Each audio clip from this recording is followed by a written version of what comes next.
Olá! Vai começar mais um episódio do podcast Papo de Veterinária. Eu sou Thaís Rocha e uma vez por semana eu converso com profissionais da medicina veterinária sobre trajetória e escolhas que moldaram sua carreira. Esse episódio foi gravado pela plataforma Zoom em 11 de agosto de 2021 e a entrevista completa está publicada no canal youtube.com/papo de veterinária.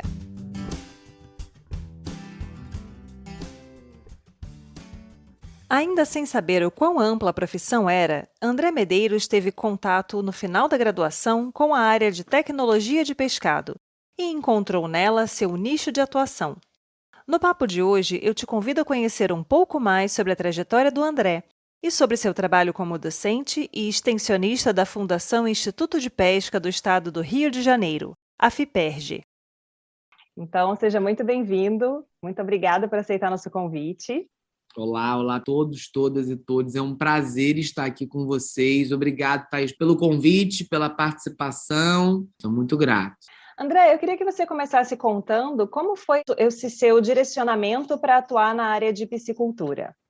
Olha, é engraçado, porque eu confesso que quando eu caí na veterinária, sempre gostei de bicho, sempre me imaginei veterinário, mas nunca me imaginei na área do peixe, nunca. Então, eu entrei na veterinária com outros planos que foram mudando no decorrer dos anos da graduação. E aí eu confesso para você que foi só no finalzinho da veterinária que eu tive contato com a área do peixe, principalmente com a área da tecnologia do pescado. Foi aonde eu vi o peixe com mais proximidade, que era o final da faculdade já. Então eu tive um pouco que correr atrás, aquele finalzinho, tentar estagiar alguma coisa. E aí resolvi voltar toda a minha finalização do curso. Eu me formei na UF, na época, agora não sei nem te dizer como é que está a finalização, mas era estágio supervisionado, então fiz o meu estágio já pensando no peixe, já fui trabalhar com indústria de peixe, e aí já comecei a entrar na área. Dali, nunca mais saí. Engraçado, sabe, Thaís, porque durante muito tempo na veterinária eu me senti perdido. Teve alguns momentos que eu falava, cara, eu não curto isso, eu não gosto daqui. Eu entrei na faculdade com a ideia de trabalhar com cavalo. Aí consegui logo no primeiro período um estágio na IPCA aqui do Rio. Menina, entendi que tinha alergia braba pelo de cavalo, não conseguia ficar dentro da baia com o cavalo. Então, dali já entrei na frustração. E ali fui para várias áreas, né? Fui para parasitologia, que eu gostei muito, até foi uma área que me seduziu por muito tempo.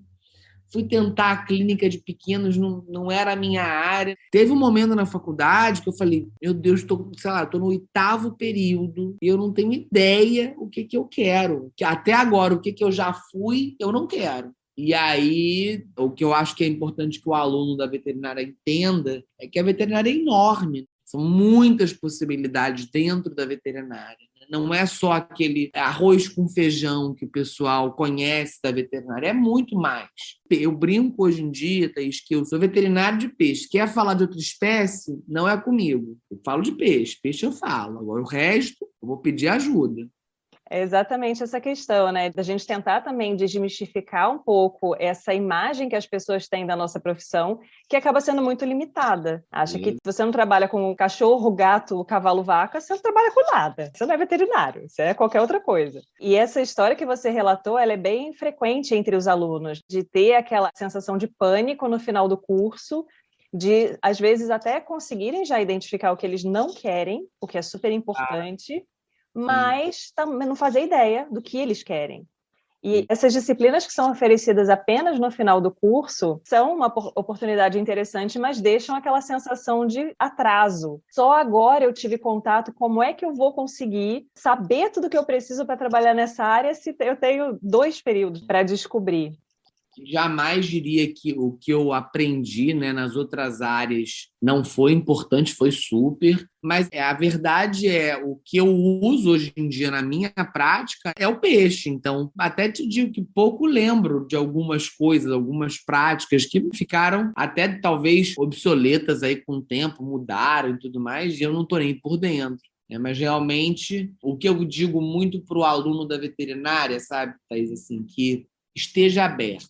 Eu acho que na veterinária, são muitas as áreas e é o momento de você se jogar, de você estagiar exatamente, porque depois que acabou o curso da graduação, o estágio não é tão possível, é mais difícil. Eu falo, é ali a hora de você identificar o que você quer e o que você não quer. E a melhor forma disso é meter a cara, é ir estagiar na área, tentar um contato um pouco mais próximo, para você falar até mesmo como eu posso falar hoje em dia. Tem áreas que eu falo, não é minha praia. Sim. E tem o meu pescado que eu falo, é total a minha praia, assim.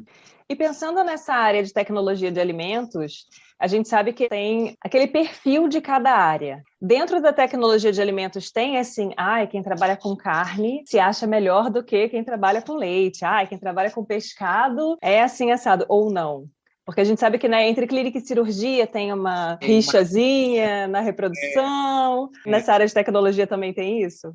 Eu acho que o peixe, de modo geral, as áreas do peixe, da tecnologia, da criação, do cultivo, da aquicultura, tudo. O peixe, eu brinco isso nas minhas disciplinas, ele é o primo pobre da veterinária, é aquele que está na festa, está todo mundo dançando, cachorro e gato estão se esbaldando, são os reis da festa, né? Isso aí ninguém fala deles.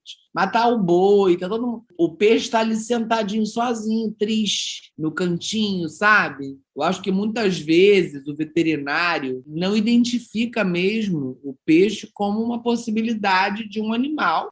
É um animal talvez não tão colocado porque ele é um animal aquático. Então, se você pensar, ele foge de todos os outros que a gente trabalha, a grosso modo, né, que são voador, não voador, mas é tudo terrestre. Os meus animais, como eu chamo, são dentro da água. Então, já a respiração é outra. E é uma cadeia muito particular. São muitas espécies de animais dentro da mesma cadeia, diferente da cadeia do bovino, diferente da cadeia de aves. São muitas realidades. Então, eu acho que o pescado, às vezes, é deixado um pouco de lado, sim. Mas eu acho também que ele está crescendo, principalmente na aquicultura. A nossa aquicultura está crescendo, Thaís, você não tem ideia. Assim, a gente está cada vez mais, a gente, que eu digo Brasil, estamos nos destacando. Somos, hoje em dia, o 4º país tilapicultor do mundo. Então, se é uma área que está em crescimento, é uma área que vai trazer oportunidade de trabalho. Vai precisar de mão de obra. Para estar crescendo, precisa de mão de obra. Sim. Essa questão do primo pobre que você comentou é bem interessante, porque realmente, dentro da grade da veterinária, o pescado não tem um lugar de destaque. A gente vai ver lá no final do curso, a gente acaba não aprendendo muito sobre a biologia, sobre a nutrição, sobre uma série de aspectos. A gente aprende, né, o peixe morto já, congela, descongela. Enfim, o que é pescado, o que não é só peixe, e fica muito à margem. E eu acho que existe essa importância da gente enxergar mercados que têm um grande potencial de crescimento, ou que já estão em plena expansão, exatamente porque muitas vezes a gente gosta do cachorro, gosta do gato. Você pode ter cachorro e gato na sua casa, mas você não precisa necessariamente trabalhar nessa área. Você pode tirar o seu sustento, trabalhar, se dedicar a outras áreas. Eu aí tenho 3 aqui em casa, mas se passar mal, ligo para os meus amigos, eu tenho minhas veterinários e falo, tá acontecendo isso. Exatamente. Então, para você deixar bem claro, para o pessoal ficar atento, quais você considera que são atrativos da sua área? Coisas que são bacanas, que você fala, gente, se as pessoas soubessem que o trabalho aqui é assim, cara, ia ter um monte de gente mandando currículo, batendo aqui na porta.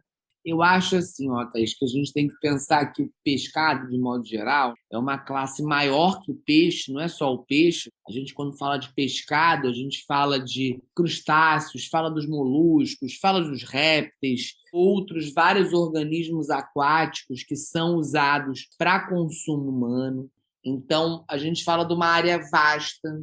Eu tento sempre trazer que são animais diferenciados do que a gente conhece usualmente, que a gente tem que ter uma sensibilidade para conhecê-los, já que é, para a gente humano mesmo, muito difícil de pensar numa vida aquática, né? A gente não vive debaixo d'água. Então, a gente não tem esse contato tão próximo. Mas eu falo para o pessoal sempre, vamos escutar, vamos entender. E eu acho que é uma área que, quando a gente pensa em mercado, é uma área atrativíssima.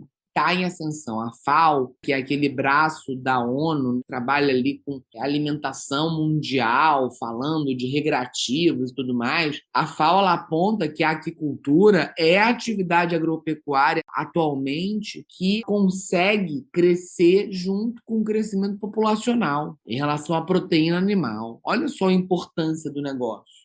Então, eu acho que isso, pensando como graduando, sabendo que daqui a pouco estou formado e quero me inserir no mercado profissional para me vender ali mesmo, é uma área que vai demandar cada vez mais. Isso aí é um ponto interessantíssimo. Acho que outro ponto legal que a gente também tem a entender que é uma área que está pouco explorada. Então, você acaba, dentro da área, conseguindo ter um destaque de alguma forma. Tem uma falta de profissionais. Às vezes, confesso para você, alguém me procura perguntando alguma coisa, de algum profissional assim, assado, às vezes eu falo, não tem.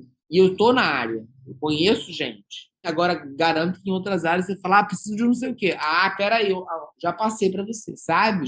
Porque já tem bastante gente. Então, eu acho que são partes atrativas da minha área para um graduando. Essa questão é bem bacana, porque principalmente para aquelas pessoas que têm um espírito mais desbravador, inovador, quando você tem uma área grande em que muita coisa ainda está por ser explorada, isso abre um campo gigantesco.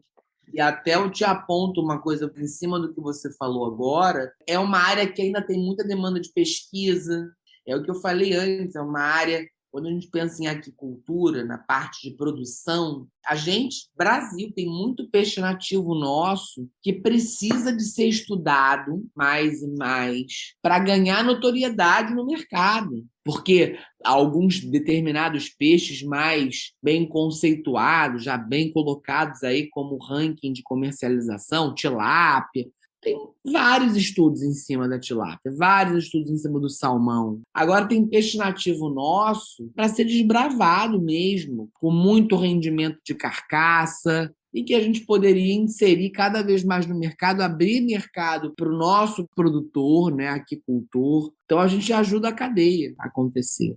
E aí, pensando nessa questão da falta de mão de obra, de áreas que ainda estão pouco exploradas, isso levaria a pessoa que trabalha na área de piscicultura a acabar precisando de um conhecimento bem mais amplo na área, por exemplo, eu trabalho com piscicultura, eu preciso saber de nutrição, de tecnologia, de várias áreas diferentes, ou você consegue segmentar bem a sua atuação? Como é que funciona para você, né, a sua experiência profissional? Olha, a minha área principal sempre foi a parte de tecnologia e inspeção. Eu me inseri, desde que eu me formei na graduação, eu fui muito para essa área, fiz meu mestrado e doutorado, especializações dentro dessa área, tentando ali cada vez mais me aprofundar na área de beneficiamento. E aí, no meio do meu doutorado, estou fazendo 2 anos, segundo ano de doutorado, tinha feito um concurso há 2 anos atrás, né? E aí recebo uma ligação dizendo: Oi, André, tudo bem? Você foi aprovado no concurso para Itaperuna, que é aqui interior do Rio de Janeiro, né? Bem interior, é bem noroeste do Rio. Foi quando a aquicultura veio na minha vida. Foi quando eu entrei na aquicultura. Foi 2014. Não vamos falar de idade, não precisamos falar de anos aqui, né? A gente pode pular essa parte. Mas 2014 foi quando eu entrei na aquicultura. E aí eu fui descobrir a extensão aquícola, eu fui descobrir esse ramo que é maravilhoso, que é de ser extensionista. Eu fui me descobrir, na verdade, eu fui descobrir que eu já era extensionista. Eu só fui identificar o que eu era, que eu não sabia o que eu era. E extensionista aquícola, é isso. Eu descobri a minha área realmente. Hoje em dia eu tenho até um pouco mais de contato com a pesca, mas eu acho que na minha carreira profissional eu tive muito mais contato com a parte aquícola, com cultivo principalmente de truta, que foi onde eu tive mais experiência, um escritório serrano aqui do Rio, de frio, que a gente tem que lembrar, olha só, vou trazer aqui uma grande diferença dos meus animais para os outros animais da veterinária. Os meus animais, eles são pcelotérmicos. Eles são animais que eles não mantêm a sua temperatura própria. Eles baseiam a sua temperatura com a temperatura externa. Diferente do boi, do cavalo, do cachorro, que tem lá, que nem a gente humano, mantém a sua própria temperatura. Então, temperatura para a minha área, quando eu falo de peixe, temperatura é tudo. Pode estragar uma produção aquícola assim, seriamente. Calor profundo numa truticultura mata a truta. Todas, dependendo do calor. Então, é muito importante. Às vezes a gente sabe um pouco ao longo do curso o caráter da nossa região. Então, tal região do estado, a bovinocultura é forte. Lá no Paraná, a suinocultura e a avicultura são fortes. Mas do peixe, talvez por eu não ser da área, da piscicultura no geral, eu não sei, por exemplo, onde é forte a criação de rãs. Não faço ideia. Culpa minha, não procurei saber. Mas, assim, me dá a impressão de que não é tão divulgado, embora seja um mercado enorme.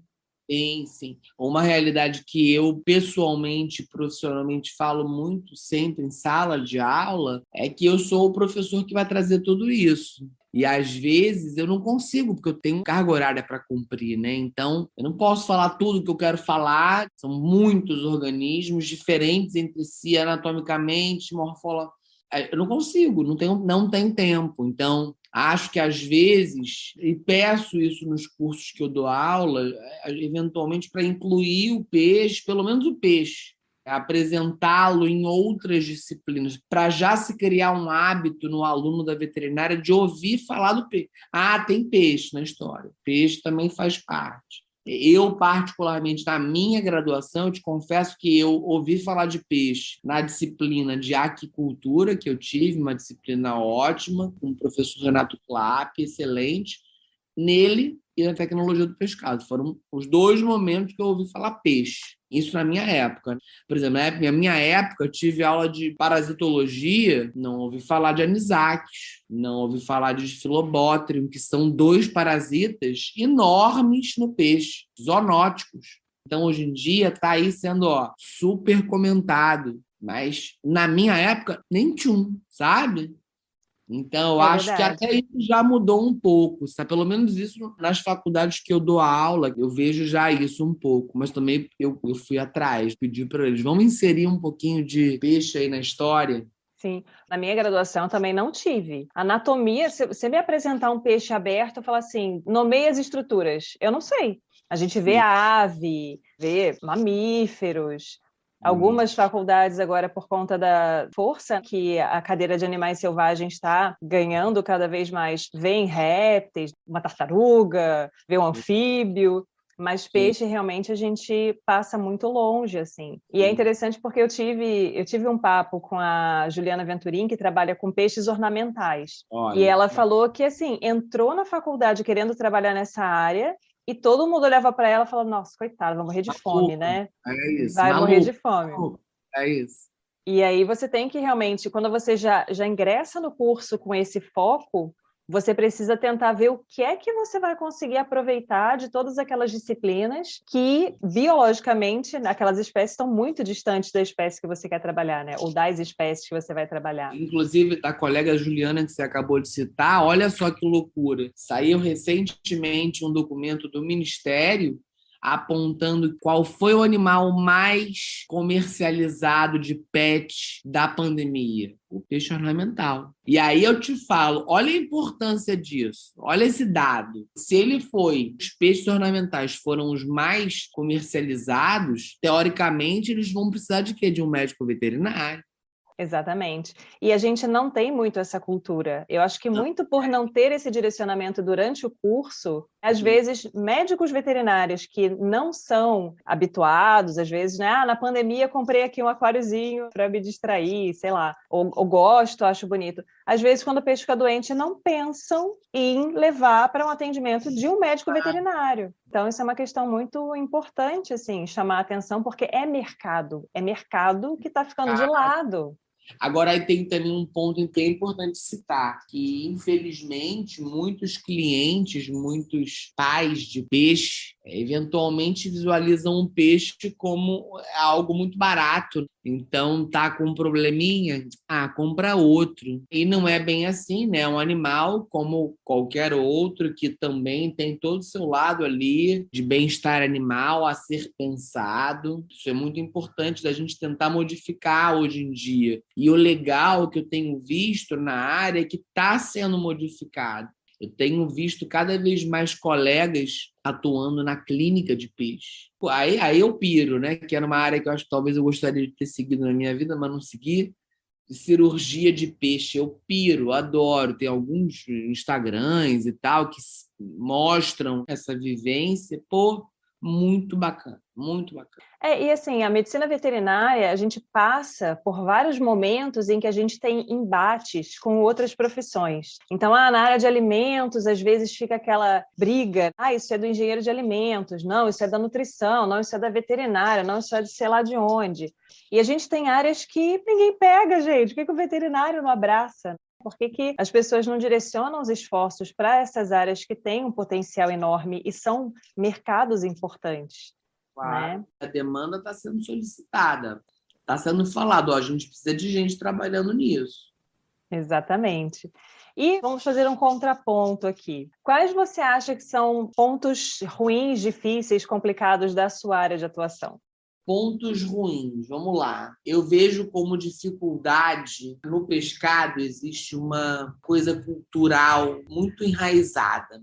E o que eu vejo, às vezes, é uma descrença no que eu falo. Vê se você me entende assim. Às vezes eu falo, por exemplo, que peixe comercializado tem que estar no gelo. E muita gente, já das antigas, acha que estar no gelo é um indicativo de que aquele peixe está ruim e botar no gelo é uma tentativa de melhorar. E às vezes já foi questionado disso. Então, eu acho que o consumidor do peixe ainda tem uma coisa que ele já mudou muito em visão de outras carnes, mas do peixe ele ainda não tem a questão higiênico-sanitária para ele tão forte. Você entende? Às vezes eu vejo comercializações de pescado de umas formas absurdas, pensando em questões higiênico-sanitárias, onde as pessoas do meu entorno estão achando assim o máximo aquela comercialização. Falam, nossa, o peixe está fresquinho. E eu falo, mas não, pelo respoar não pode, isso aí é negativo. E para outras carnes, para outras proteínas, isso aí é muito estruturado, é muito do tipo clandestino, todo mundo fala. Para o peixe, não. E eu acho que isso é muito importante, porque a gente está falando da nossa legislação sanitária, a gente fala de um alimento, eu pontuo muito isso, sabe? Alguém vai comer isso, alguém vai botar para dentro. Então, a gente tem que ter a responsabilidade, como profissionais, desse alimento ser consumido que adequadamente. Mas no pescado, eu vejo essa cadeia muito mal estruturada, às vezes. Muito por parte do próprio trabalhador, do próprio veterinário, do próprio consumidor, que desconhece essa questão da qualidade do pescado. André, como seria um dia de rotina de trabalho para você? Só para a gente tentar ilustrar como poderia ser o trabalho nessa área. Olha, nem todo dia eu estou com ação ou tenho ação, alguma coisa, mas as minhas ações, elas vêm muito por demanda, né? Principalmente na FIPERJ, elas vêm muito através de demanda. Então, por exemplo, agora estamos participando, a FIPERJ, ela está como representante do Estado do Rio na campanha Semana do Pescado, que é uma campanha de fortalecimento do consumo do pescado no Brasil. Ela acontece nas 2 primeiras semanas de setembro, e aí o intuito é, nesse momento, a gente aumentar o consumo do pescado. Então, eu estou de frente para essa ação, nessa campanha. Então, agora a minha vida está sendo basicamente isso. Eu estou trabalhando em 40 mil reuniões com várias pessoas da área, daqui do Rio de Janeiro, na tentativa de trazê-las para o evento, para a campanha, que é uma campanha nacional com o intuito de aumentar o consumo mesmo do pescado em mais um momento. tirando ali a Páscoa e o final do ano. Mas na extensão, a gente trabalha, como eu falei para vocês, muito com demandas. Então, o extensionista, muitas vezes, ele vai receber uma demanda de ir para uma produção rural determinada, uma fazenda, para avaliar a possibilidade daquele proprietário ter uma produção agrícola. Ele vai ali avaliar se existe a possibilidade em relação à água, em relação a terreno, em relação à legislação. E aí, eu já fiz isso bastante, tento ajudar com algum projeto, trazendo um projeto base para ele iniciar uma produção. Mas é importante lembrar que na área são muitas as vertentes. Então, quando alguém hoje em dia me procura, é geralmente relacionado à área de beneficiamento e comercialização. É mais voltado para esse rumo que eu tomei na minha vida profissional. Nos últimos anos, eu fui me aprofundando, mestrado, doutorado, para esse rumo. Então, hoje em dia, é a área que mais me demandam dentro da fundação. De modo geral, é a área que eu mais atuo. E aí é muito por demanda. Agora, meu foco é basicamente a Semana do Pescado. Eu estou enlouquecido um pouco com isso, mas vamos embora. E aí, na sua experiência, foi importante, ou talvez até essencial, você ter feito pós-graduação para passar no concurso que você passou, para poder atuar onde você atua, ou é uma questão meio opcional? E a área em que você tinha desenvolvido a sua pós-graduação determinou o cargo que você ia ocupar? Porque às vezes tem instituições que você cai lá dentro e aí você vai para onde tem demanda. Ah, meu filho, você é formado em beneficiamento, mas eu estou precisando de alguém da produção. Vai lá, né? Comigo, né? Sim. Aconteceu isso comigo. Eu fui aprender na prática.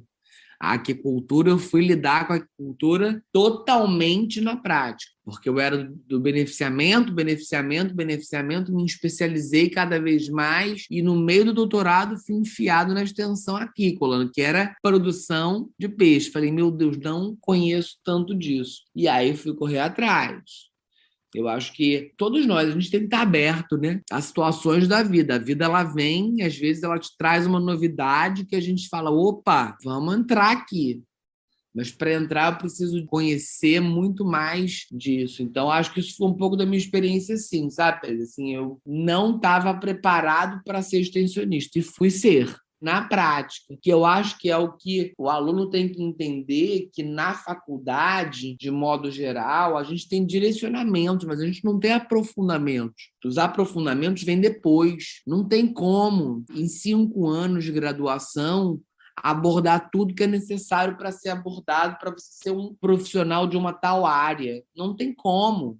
Na minha área, então, não tem como mesmo, que são, às vezes, 2 disciplinas dadas durante 5 anos. Às vezes eu tenho que cortar coisa em disciplina e fico, meu Deus, mas é tão importante, mas o que eu vou fazer? Tem 3 feriados no período. Não tem o que fazer. Então, eu acho que sim, teria que ser um curso muito maior para poder albergar tudo. Então, por isso que eu acho que é importante a pós-graduação.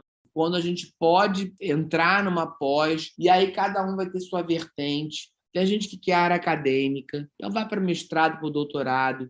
Tem gente que não quer se especializar um pouco mais, vai para uma MBA, vai para uma pós, lato sensu, stricto sensu, enfim. Tem várias possibilidades. Hoje em dia tem muita coisa na TIS EAD, muita coisa bacana. Tem aqueles híbridos que eventualmente tem uma distância, tem um presencial. Poxa, eu acho que a gente pode. E até para se atualizar, né? A gente está falando de uma área que está em constante movimento. Tem sempre uma legislação nova, tem sempre algo novo. Então é bacana estar constantemente estudando a área, né? Com certeza. E é aquela concepção meio que errada de que a universidade vai me preparar para ser profissional e atuar em uma área. E muitas vezes a pessoa, graças a Deus, me formei, agora não preciso mais me preocupar em estudar. É tão errada, porque você passa a ter que procurar aquilo que você precisa conhecer. Você não tem ali um professor que vai ser um administrador ali de conteúdos para direcionar o seu aprendizado. Você vai ter que catar ali, achar onde tem aquela informação, onde você pode incrementar a sua formação para poder atuar naquela área. E às vezes a gente cai em furada também. Um curso, nossa, super legal, paguei lá a inscrição, quando você vai ver, você fala, meu Deus, aquele dinheiro, aquele tempo da minha vida que eu nunca mais vou recuperar, né? Já passei por isso, mas eu acho que o interessante do aluno é estar aberto a entender que o estudo vai ser para sempre, querendo ou não, em qualquer área, eu acho, mas na minha área de peixe, você tem que estar ligado nas mudanças, nas atualidades, no que está acontecendo no setor, e acompanhando aquele crescimento, aquela forma de atuação. Então, eu acho que estudar é para sempre, assim. Sim. E para a cadeia que você trabalha, além da parte técnica, a pessoa tem que ter uma ideia de mercado também. Então, tem que estar informado de economia, o que está acontecendo no cenário mundial, o que tem de demanda. Então, às vezes, também não ficar alienado do que está acontecendo naquele momento ali. Não só no Brasil, mas no mundo, né? Então, mercado é mundo sempre, né? No Brasil, a gente trabalha muito para se inserir no mundo. Não tem muito como a gente ir contra isso. E o que você recomendaria, André, para a pessoa que tem intenção, que gostaria de trabalhar nessa área, em termos de formação, às vezes de cursos complementares, eventos, enfim? O que você acha que seria interessante?